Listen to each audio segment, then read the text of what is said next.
Welcome, golf fans, pursuers of knowledge and the almighty dollar. This is your golf guru bringing you the 2024 Sony Open, and this is going to be a little different show as it is going to be my last show. I want to give back to the community and thank you all for everything that you've spent with me over the past few years.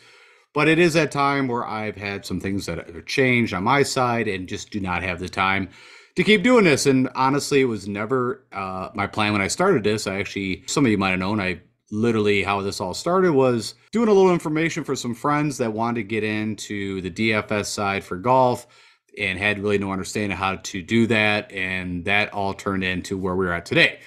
But today I am going to do a preview, and I'm going to talk a little bit about some guys I'm interested from a betting. I'm going to give you my picks. But what I'm going to do is walk you through my process and where you can find all this information so you can do this all on your own and do not need me or really anybody else if you want to do your own analysis. Now, if you just want somewhere to go and just get picks, well, that's going to be a different show, or hopefully someone will take care of that for you. I think it's better that I actually teach you guys how to fish than, again, just give you a fish here and there. So that's the plan for this show. Hopefully I can get through this. I'm trying to shoot for like about 45 minutes. And again, this is a thank you to everybody. I've got over 2,000 subscribers now. Again, never intended or thought that it would grow as the way it did. And as you guys know, I've never even showed myself on camera. It's just been pretty much giving you guys process I was going through and putting it in a format that you guys could consume. So with all that said, let's go figure out how I do all this. So typically, as you know, I start out with the course breakdown, and also I always will cover what kind of happened the week before. I'm not going to do that today.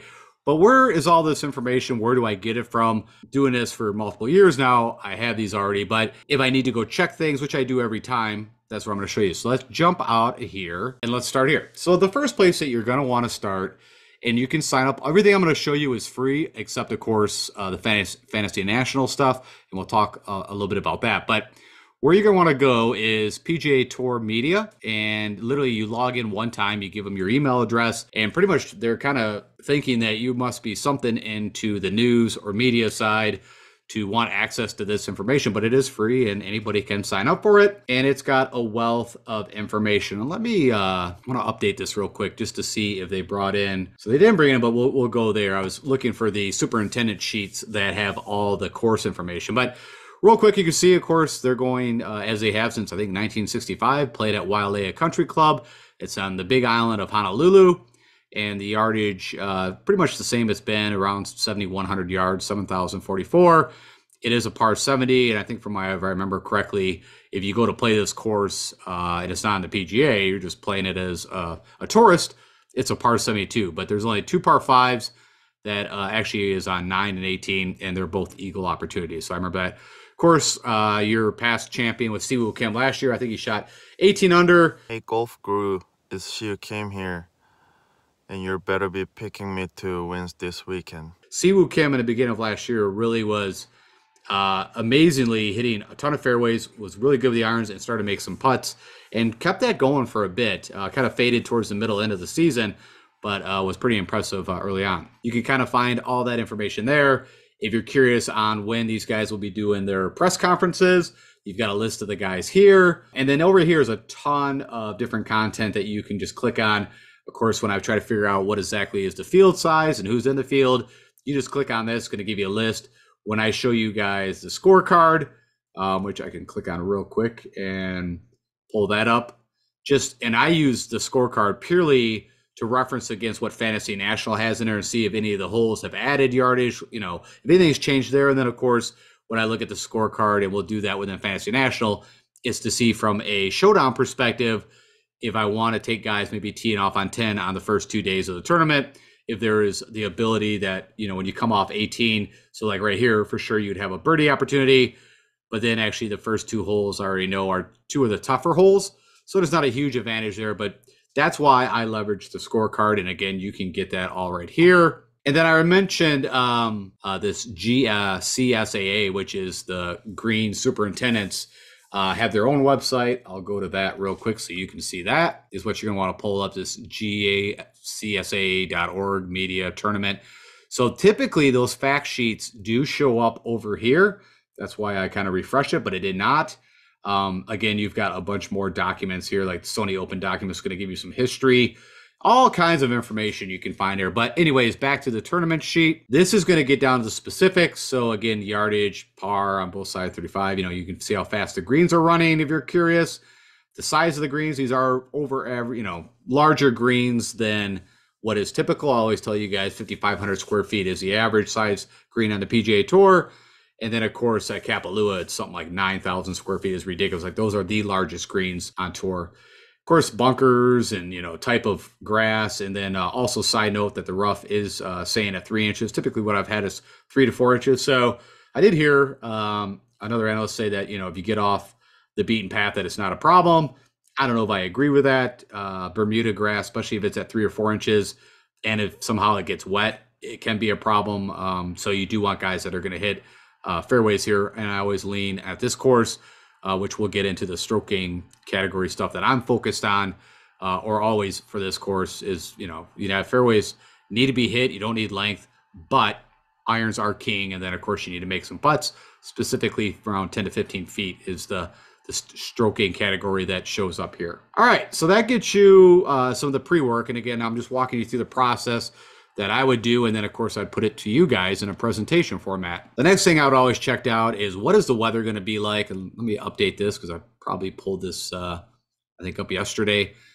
And how I find the location is, just so you know, if you try to go to the maps and try to find a location within Windfinder of where this course is, it's very difficult. If you try to type in, hey, I'm looking, for whatever the name of the course or the location, it typically is not going to work.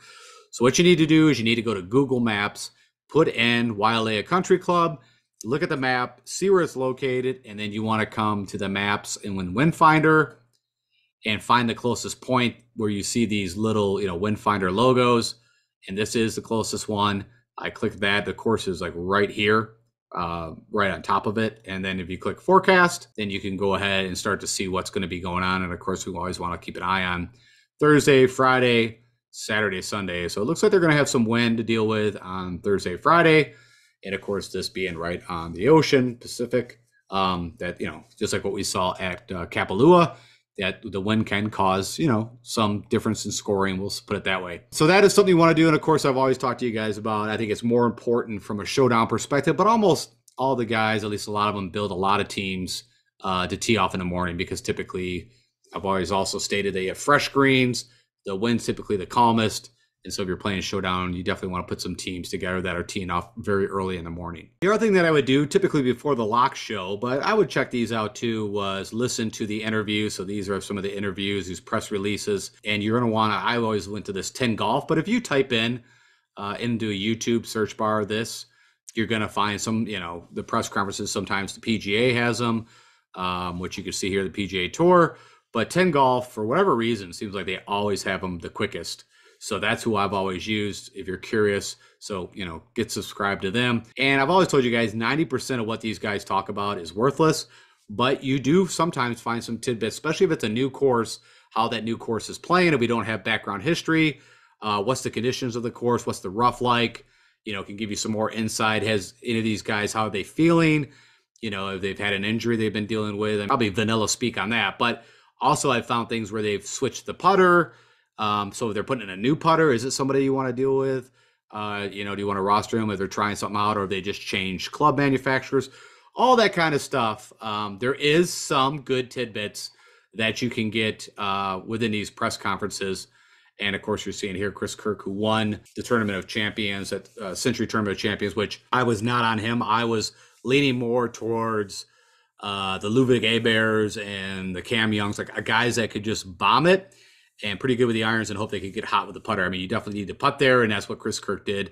He went en fuego with the putter. From the way he hits the ball, it wouldn't have been where I would have purely been like, oh, for sure, we got to play Chris Kirk. So I had money on Sahith Theegala, which I do believe came in second. And that, again, was more the profile. Akshay Bhatia. I literally put one lineup into multiple things from a DFS side, and I had two bets on the other side, Akshay and Sahith Theegala. And like I said, they did well, but didn't do well enough. That sound you were hearing? Oh. All right, so now we're going to get into the analysis side. So I gave you kind of my upfront stuff. Also, what I didn't mention is within YouTube, if I don't remember exactly the course or just remember like what transpired the year prior for some odd reason, I'll actually go, and the PGA has these like 5-minute clips of each round. Well, we could do it real quick. Let's go do that. So let's see. Hopefully it doesn't make me a liar. And so what I would do is see PGA Century 2024 round 1 highlights. The keyword I believe out of this is highlights and PGA. If you click that in, you're going to see right here. So you can go watch the highlights. It's like I said, it's about 10-12 minutes, especially if you just want to get eyeballs on the course. But if you're trying to refresh your memory of like, okay, who did well here, whatever, this is where I would go, and I would do a bit of that. I would watch, typically, depending on how much I know about the track, but early on I leveraged just quite a bit, and so it's another, again, kind of prepping again if you are wanting to do some deep analysis on your own. He admitted yesterday after his round he's a little tired, and you might be exactly right about that. That's a heck of a birdie right there from that right rough. Are you kidding me? All right, now here is over to Fantasy National. You will have to pay for this, and I believe that Pat Mayo still, of course, he's got an affiliation with Moose or has helped whatever in this whole site, and so kudos to him. But if you put in Mayo 20, I think you get 20% off, but it's like $20, $25 a month, something like that. And it's well worth it. If you do anything, just get Fantasy National, because you can see so much, at least if, I mean, everything we do is off historical data and off the stroke gain data. I've had people ask me, where do you get this stroke gain data? Well, everything lives here. Now you can use the PGA Tour app that they have out. It's gotten a lot better. And if you go click on leaderboard, click on the guy you're interested in, click on statistics or stats, I think is what it's called. Within that, you can see the stroke gain data that they're doing for that tournament specifically. What this does is brings everything about the tournament and history and stroke gain data and all that, and puts it in one place. So that's what makes, of course, Fantasy National, from my viewpoint, even better than Data Golf. Data Golf, again, you can go do some analysis there, but I will still state that if you are trying to put some more effort than just picking some guys that you like to put them in DFS, then this is where you want to go. And then, as I mentioned, the scorecard. So this is the historical look of how these holes have played over this tournament. And I mentioned that, the only reason why I would really want to really evaluate this is typically there's always 6 birdie opportunities, 6 bogey opportunities, and then the rest is to really just see, was there an advantage for me to take guys teeing off 10 to see if they could get that consecutive birdie bonus because of that wraparound from 18, maybe it's 17, 18, and 1, whatever it is, 18, 1, and 2. But you can see, as I mentioned, top 2 handicap holes are there. Not saying that they still couldn't birdie them, but it doesn't, like right here, you can see it would be a good run to get that consecutive birdie bonus, but that doesn't matter. I mean, technically, I guess you can make an argument that teeing off on number 1 might give you a better opportunity to get a consecutive birdie bonus over teeing off number 10. So that's it. That's what I use that for, and that's the end of that.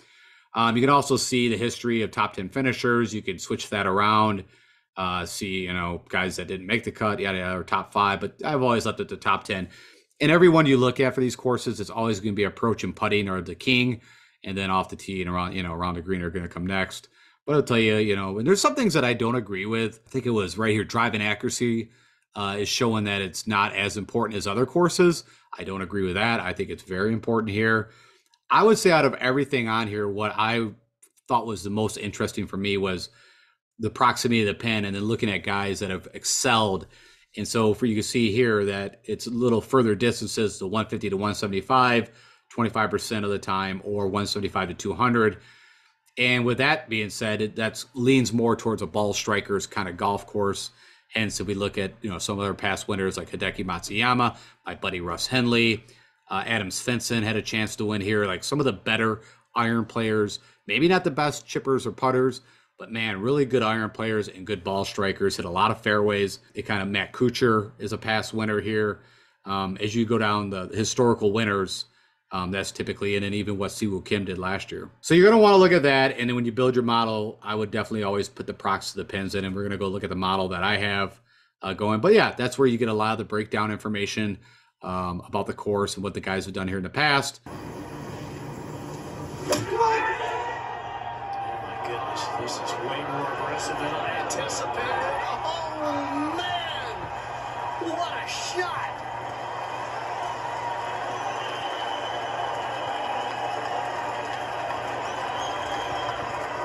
And then here's where you actually, you know, when you log into Fantasy National, you're going to see this. And typically what you're going to see is the strokes gain is going to be what's up. And what you need to do is click on that little arrow, and you're going to want to go down to build a custom stat model. And so if I click, I've already got mine up, but if I click on it, you're going to, this is what's going to come up, this custom stat model designer. You're going to click add new, and it's going to pull up the ability to pick all these different stroke gain category areas. So like if I click on add another, as you see, there's this huge list of, you know, even old stroke gain, not even called stroke gain data. It was like, it's called like old data that you could pull up, just very simple stuff like, you know, fairways in reg, green in reg. And then of course, when the stroke gain thing all came into effect, I think what, back in like 2009 or 12, then you could get in and really dice the data even a lot deeper. You know, how do they do on these par fives? How do they do on par fours? But these are the main ones right here. Approach, ball striking around the green, putting off the tee. Short game, which is talking about the chipping and the putting all kind of combined. And then tee to green takes, of course, off the tee and combines it with the irons. And then just total strokes gain across all these different areas. So usually the ones that we rely on the most are, you know, approach, putting, off the tee. And then I use quite a bit this good drive, especially for tighter courses, because what good drives means it's not so much concerned about distance, like off the tee is concerned about distance and hitting fairways. Good drives is concerned about how many fairways or even the first cut do you hit, and then hit the next shot is on the green. And what I've noticed over time is that it really flushes out the guys that do better, I would say, on the strategic, more plotter courses. And then the guys that when you need that distance off the tee, that's where you're going to want to use off the tee, or you can combine driving distance. So where is that at? Right here, DR distance, driving distance. And then if you want to plug in fairways gain, so you could put driving distance at like 15% weight and then put fairways gain at 5 or 10, whatever you want. But really, if we do that, you're kind of building off the tee. So if you're not concerned about if they're hitting the fairways or not, like at Kapalua, you can get off the beaten path a little bit, but man, those are some huge fairways, and really you just want distance there. So here's a model that I did put together. I already mentioned good drives. I put it at 15. Approach, I have the heaviest one is on the irons. And then there's that key proximity, 25% of the time, this is where they're at. Putting shows up crucial here. Even what won the day, of course, you know, when you get to these 20 to 30 under kind of courses, you know, ultimately it's a putting contest. Same like what we see. I always think of Shriners in Las Vegas. It's like ultimately anyone almost could win if they have a super hot putter for 4 days. And then this 5 to 10, you know what? I'm actually going to edit that. I actually want, there's a 15-foot, right here, 10 to 15 foot is actually what I want that at. And then ball striking just kind of combines off the tee and iron play, who's some of the better ball strikers, and then of course birdies. And that's it.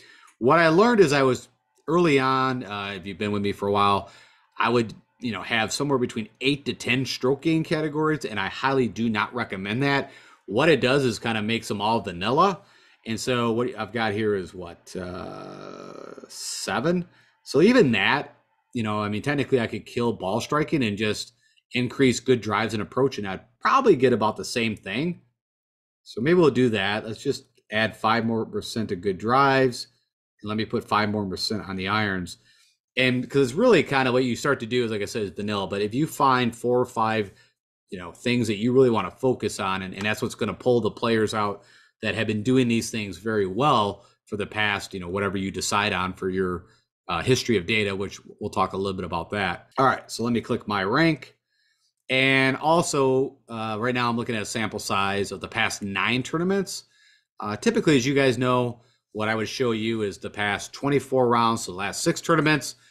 And then even more recent than that would be 12. And I honestly almost kind of prefer, it's a little hard right now, right? Because a lot of these guys have had long breaks.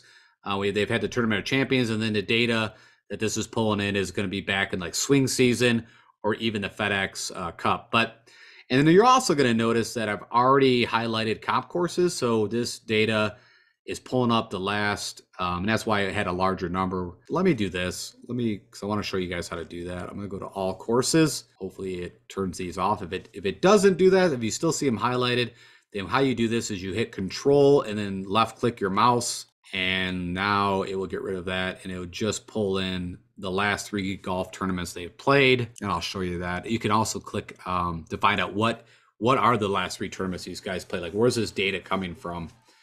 And sometimes it does take a while for this thing to compute. So now if I click my rank, EVR, funny enough, comes up. And of course, he just won a tournament. Maybe it wasn't the Worldwide Tech. I'll have to go look.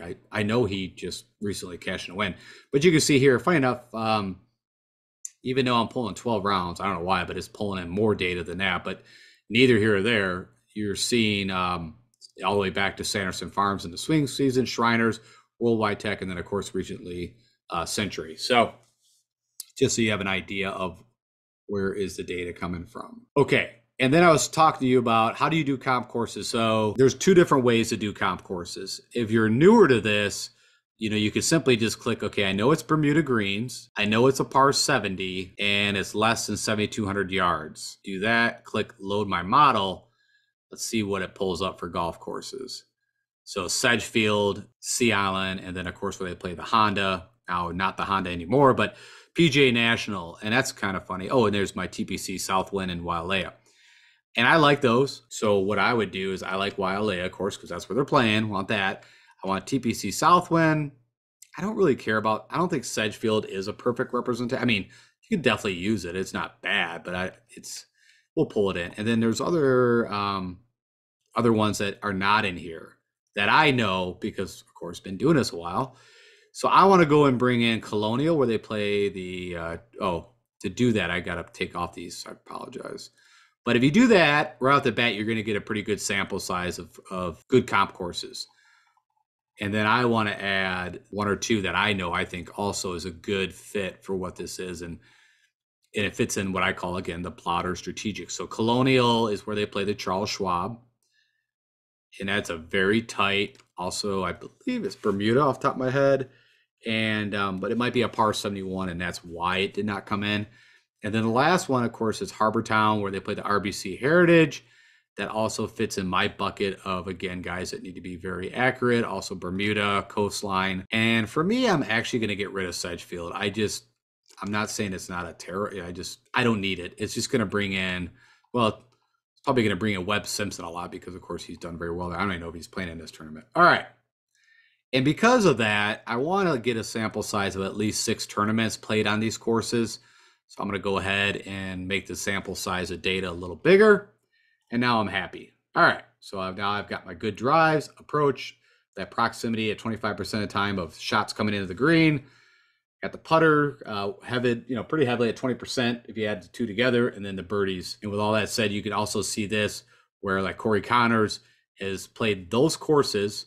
At least he's got the full sample size. Where like a Ludwig, of course, a rookie starting last year, he's only played one of these tournaments once. And actually that would have been where he won the RSM, which is funny enough. I actually did do a whole show for you guys for the RSM. And then I had a problem trying to get it converted and loaded to YouTube. And I did it on like Wednesday and it just wasn't working. So I never did get it out. So I apologize for that. But I did do I had technically did a show, just it never got into YouTube. And it wasn't my fault. It was a technology thing. I'll be honest with you, I can't compete with these guys week in, week out. A guy like Scotty, he can shoot 63 every day. I don't know. So with all that said, you can see the guys I've already starred that I am interested in. A lot of these guys are, if you've been with me for a while, are guys that I typically pick, especially in these kind of courses. Corey Connors, 2 wins at Valero on Bermuda. Of course, Russ Hindley here got his first win at this tournament. And then, of course, almost should have won it 2 years ago, the year prior to Siwoo winning. Honestly, Hideki Matsuyama just chased him down, got into a playoff, and then Hideki was just playing better golf at that time. And, of course, also hit that miraculous 3-wood within like 3 feet for an eagle. That was the end of that, and lost some Russ Hindley money there. Of course, my buddy Lucas Glover, if you've been with me for a while, right, I picked him even back when he won the John Deere a couple of years, 2-3 years ago now. was like his first win in forever, and was also picking him to do well. And he won, of course, at I believe TPC Southwind for the FedEx, and then he won. Was it the Wyndham? He won back to back. It was pretty impressive for Mr. Lucas Glover. But of course, he changed that putter. Yeah, the Wyndham and FedEx. Pretty impressed that I remember all this because I have not actually been watching or doing a whole lot in the golf game for, I don't know, seems like forever, but at least for the past couple months. Anyways, and now you know how to go ahead and build your own custom stat model and how to do to add your own comp courses. For this tournament, I think comp courses, I've always told you guys, there's certain tournaments where they really do bring the guys that you're interested in up.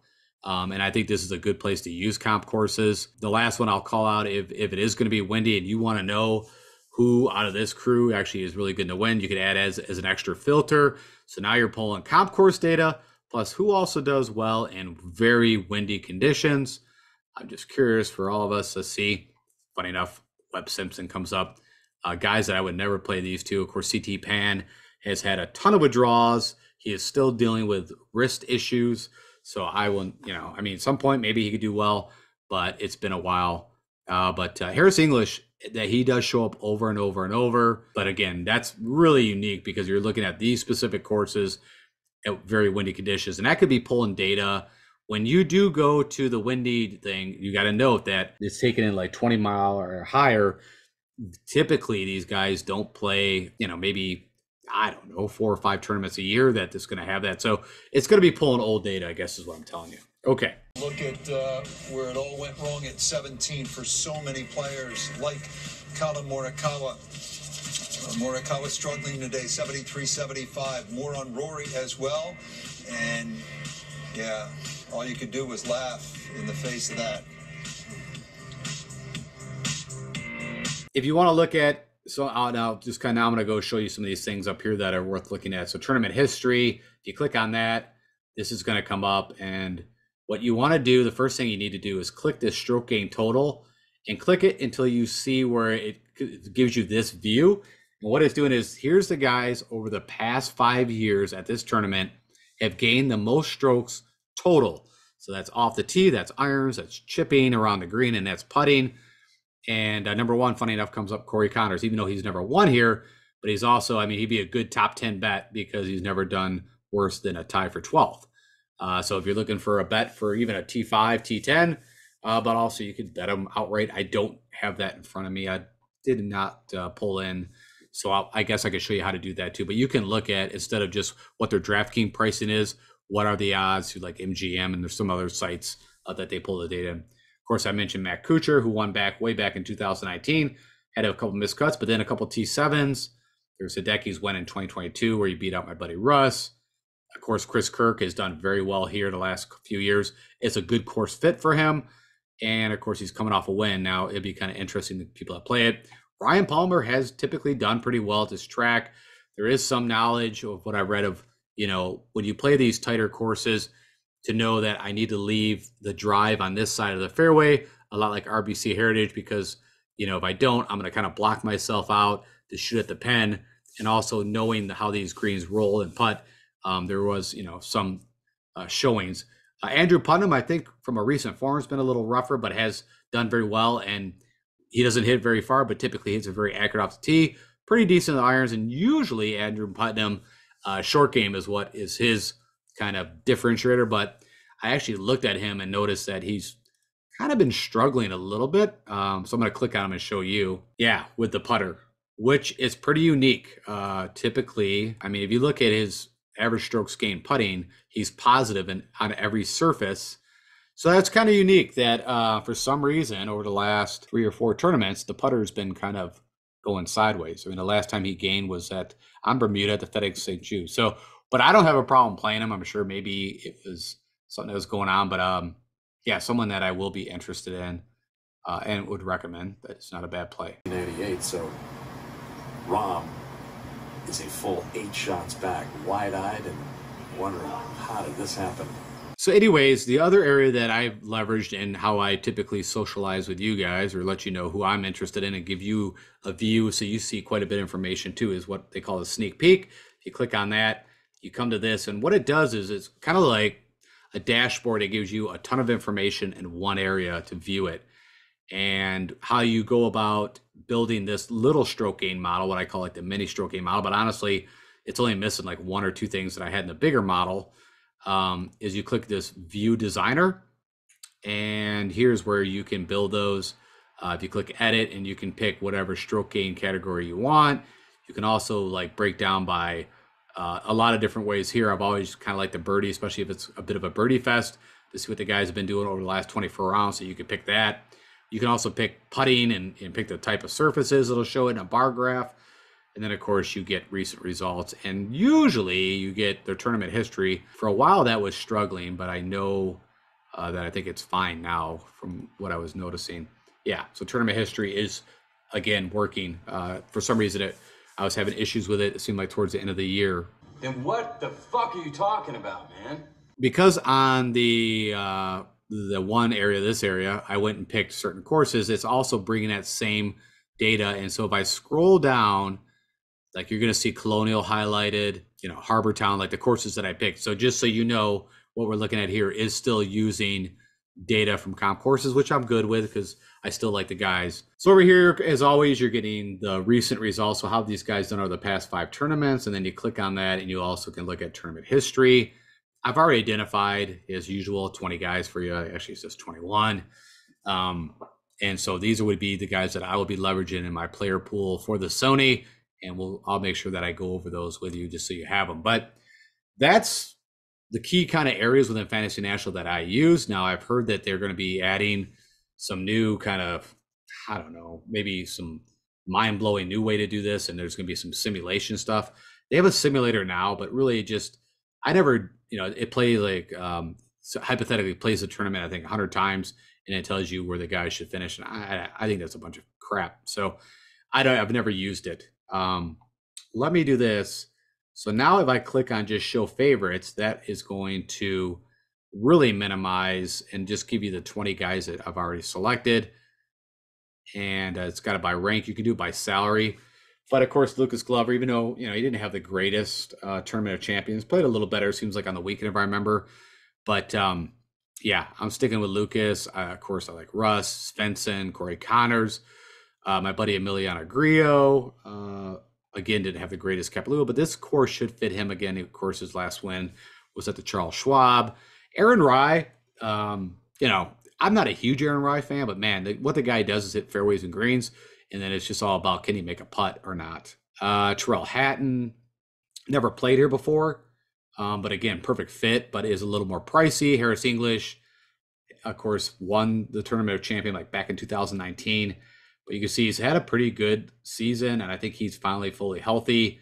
Never has had the best showing here. So, but, coming off good form, so you make the call on that one. Ryan Moore, I think, is a great cheap play. You can see he's been playing really good golf. He's never made the cut here, which is crazy, but is a perfect Ryan Moore course.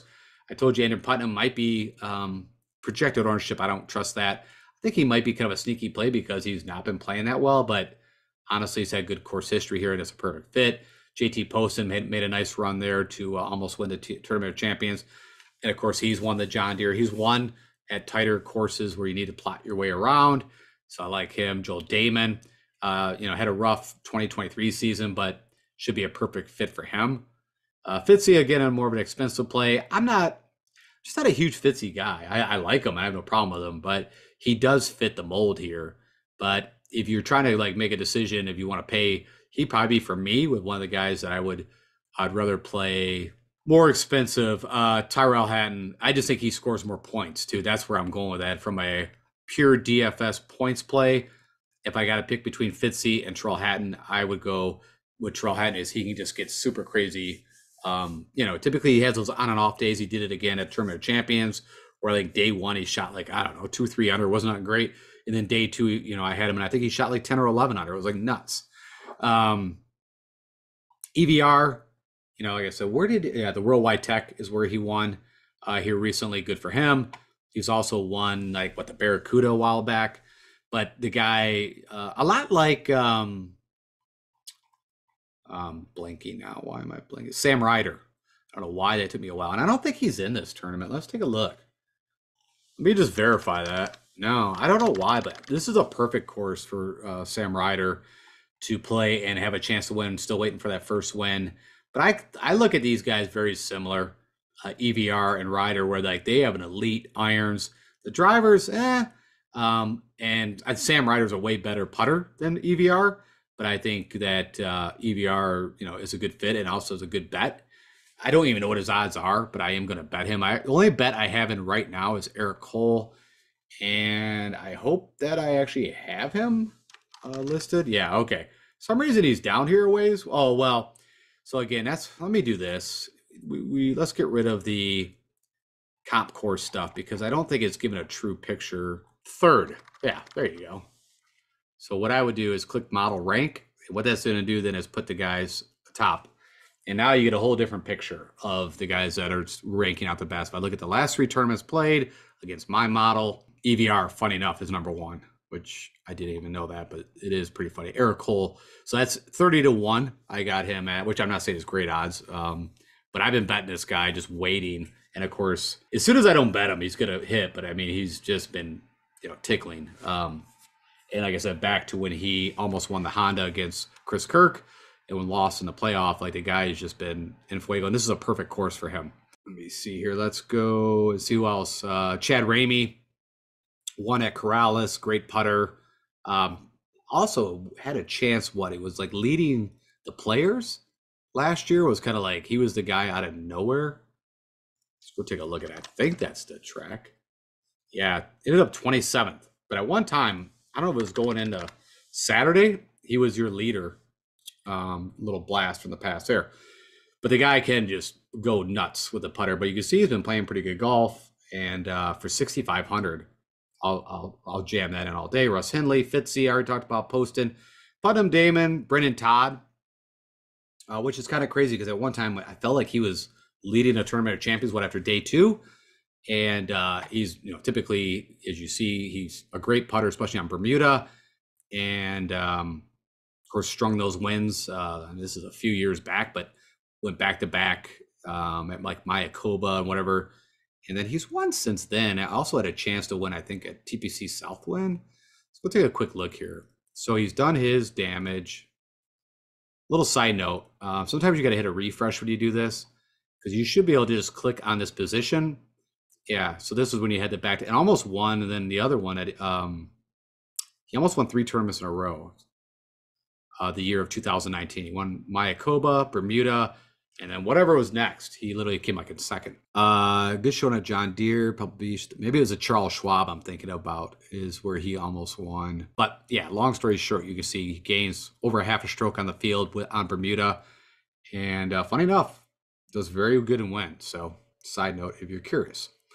Okay, Corey Connors, again, amazing ball striker. It's all about the putter, but he has won on Bermuda twice. Chris Kirk, I don't think I need to sell you on him. Aaron Rye, what the guy does is he just hits fairways and greens. His short game is where it can hurt him.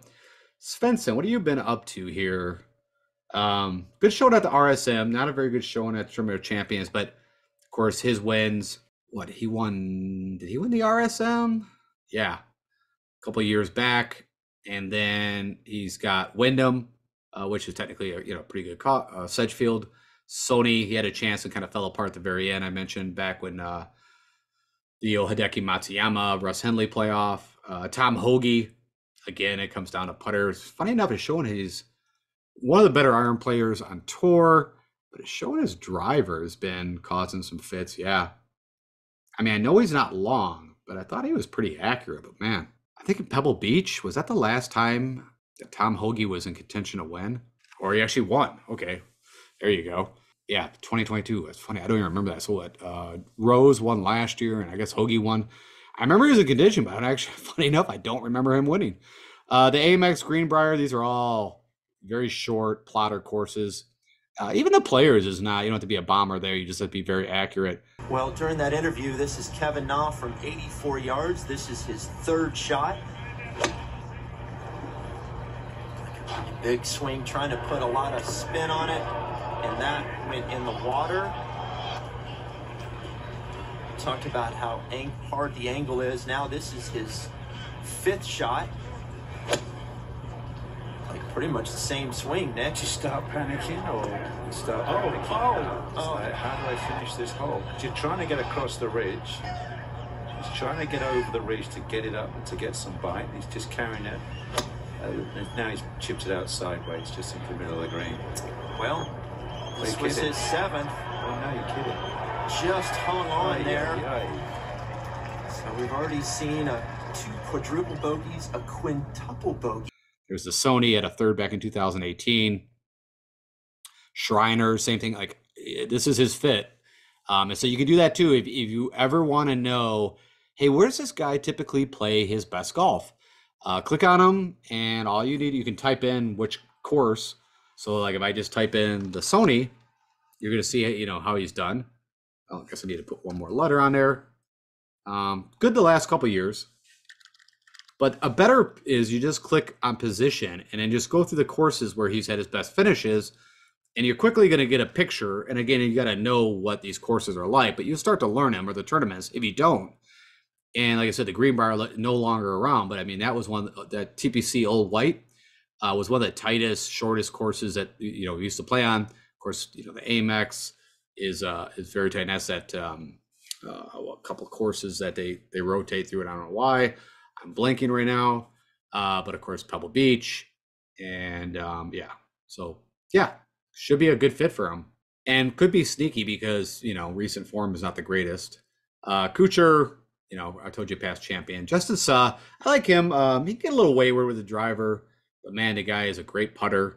And even though it's not showing that, but I think he's one of the better putters out there. He's aggressive. It's funny, Terrell Hatton, even though he's had some good, it's not these stroking categories aren't showing up. And then Griot, I don't have a problem. I'm always going to play him, and projected ownership's low. So.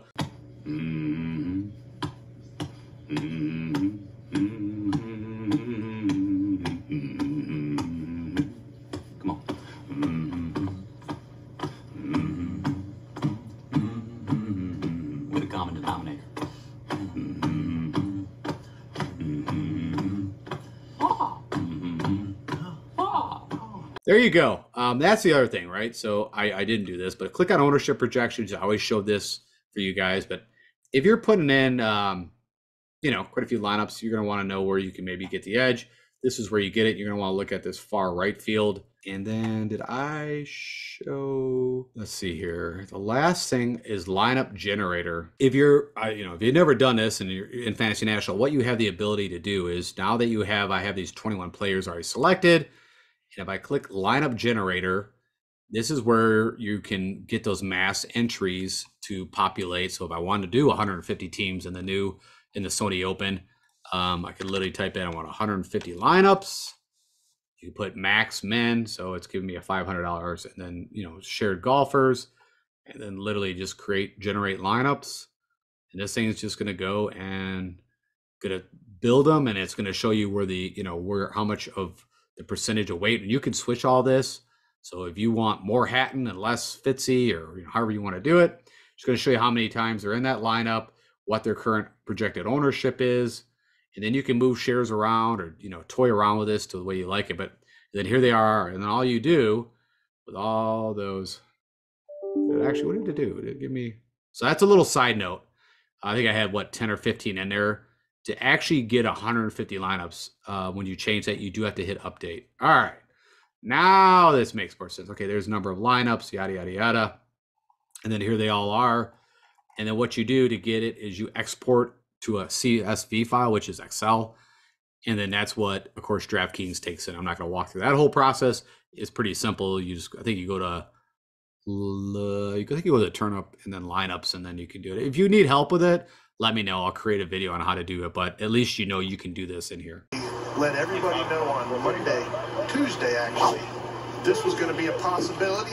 No one's ever tried this in competition in the history of this event. Well, Paul, he hedged on his bets just a little bit the other day, saying, don't be surprised if I'm 30 or 40 yards right. Kind of at that bunker that you see in the distance. That's where he's aiming. And that's where he's headed, just a little bit right. This ball appears to be hammered.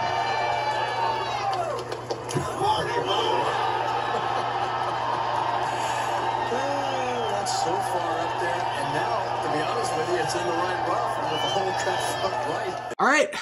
I think that's it. I think that's everything I wanted to share with you guys. I hope that provides you now with enough information to where you guys can do a lot of the analysis I did. Now, of course, the difference is what you guys probably listened to me for was, hey, I don't have time to watch all 4 days of golf. And, and that's the difference, right? There's an art and there's the science. The art of it is watching everything, making your own decisions, seeing how the guys are feeling, playing, after years of watching them, where they typically do well at. You can see their tendencies of, hey, they typically do good in round one, and then they struggle on the weekend, or even like a Terrell Hatton who's been on this kind of amazing round, one or whatever it is, and then a terrible round, not terrible, but he's been like doing this, 8 under, 2 under, 9 under, 1 under, Ludwig Aberg for some reason on Sundays. There's certain guys that for whatever reason on Sundays, no matter what they did in the whole tournament, if they made it to Sundays, they just like shoot really well. I remember last year there was a guy, Cage Lee for a while there was the perfect example where it seems like Ludwig Aberg has been doing that on Sundays where he's used to struggle on Saturdays.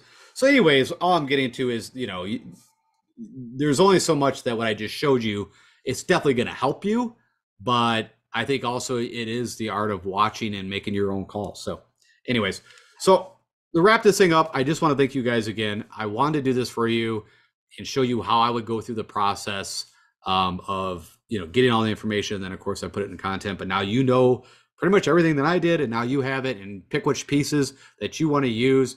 But, if you are, want to do some of this on your own, you have it. And then of course, Fantasy National is definitely a great tool. I've been telling you guys that forever. And other than that, you've got Rick Gaiman, you've got, Mazza.